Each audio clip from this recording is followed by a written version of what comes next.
শ্ৰেণীৰ দয়ানন্দ পেগু।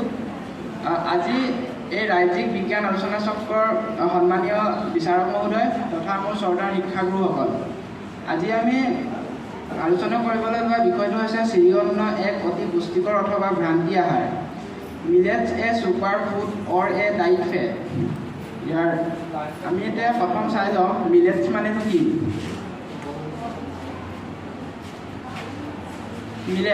মিলেট হৈছে সৰু বীজযুক্ত ঘাঁহৰ এটা অতি বৈচিত্ৰ্যময় গোট, যিবোৰ বিশ্বজুৰি খাদ্য শস্য হিচাপে বহুলভাৱে খেতি কৰা হয়।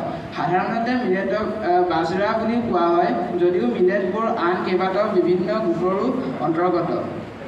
এতিয়া আমি চাওঁ মিলেটছবোৰ ক'ত ক'ত উৎপাদন কৰা হয়। এছিয়া আৰু আফ্ৰিকাৰ অৰ্ধশুষ্ক ক্ৰান্তীয় অঞ্চলত প্ৰধানত মিলেট উৎপাদন কৰা হয়। ইয়াৰ উপৰিও পৃথিৱীৰ আন কিছু প্ৰান্তৰ দেশত মিলেট উৎপাদন কৰা হয়।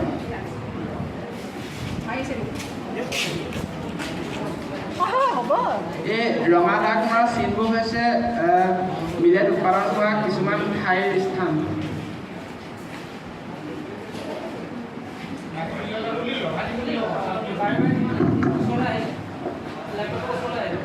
আটাইতকৈ ব্যাপকভাৱে বিশ্বব্যাপী উৎপাদনৰ ক্ৰমত খেতি কৰা মিলেটৰ প্ৰজাতিসমূহ হ'ল বাৰ millet, foxtail millet, proso millet also' known as common millet, broomcorn millet, hog millet or white millet, finger millet, minor millet, barnyard millet, প'ড' millet, little millet, guinea millet, brown top millet.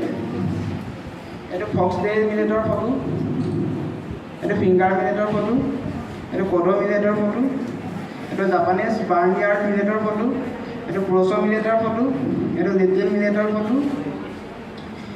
Millet হজম কৰাটো অতি সহজ। ইয়াত অধিক পৰিমাণৰ lecithin থাকে আৰু ই স্নায়ুতন্ত্ৰ শক্তিশালী কৰাৰ বাবে উৎকৃষ্ট। মিলেটত প্ৰচুৰ পৰিমাণে বি ভিটামিন, বিশেষকৈ নিয়াচিন, B6 আৰু ফলিক এচিডৰ লগতে কেলছিয়াম, আইৰণ, পটাছিয়াম, মেগনেছিয়াম আৰু জিংক আদি খনিজ পদাৰ্থ থাকে। কাৰ্বহাইড্ৰেট আৰু খনিজ পদাৰ্থ যেনে কেলছিয়াম, ফছফৰাছ আৰু আইৰণৰ সমৃদ্ধ উৎস হোৱাৰ বাবে ইয়াক পুষ্টিকৰ খাদ্য হিচাপে লোৱা হয়। মিলেট খোৱাৰ স্বাস্থ্য উপকাৰিতা। মিলেটত উপস্থিত থকা এটা অপৰিহাৰ্য ফাইটোনিউট্ৰিয়েণ্টছ হ'ল লিগনেন্স, যি মানৱ শৰীৰৰ বাবে অতি উপকাৰী। লিগনেন্স যিয়ে স্তন কেঞ্চাৰ আৰু কেইবা ধৰণৰ হৰম'ন নিৰ্ভৰশীল কেঞ্চাৰৰ বিৰুদ্ধে কাম কৰে। নিয়মিতভাৱে মিলেট সেৱন কৰাটো স্বাস্থ্যৰ বাবে অতি উপকাৰী। হৃদযন্ত্ৰৰ ৰোগ, উচ্চ ৰক্তচাপ আৰু উচ্চ কলেষ্ট্ৰলৰ মাত্ৰা নিয়ন্ত্ৰণত সহায় কৰে। ই শিশুৰ বাবেও অতি উপকাৰী। শেহতীয়া গৱেষণাৰ পৰা দেখা গৈছে যে নিয়মীয়াকৈ সেৱন কৰা মিলেটৰ ফলত ডায়েবেটিছ মেলিটাছৰ সম্ভাৱনা হ্ৰাস পায়। বাজাৰৰ স্বাস্থ্য উপকাৰিতা পাবলৈ গাখীৰৰ সৈতে গৰমকৈ পৰিৱেশন কৰক। ৰাতিপুৱা আহাৰৰ বিকল্প হিচাপে লওক।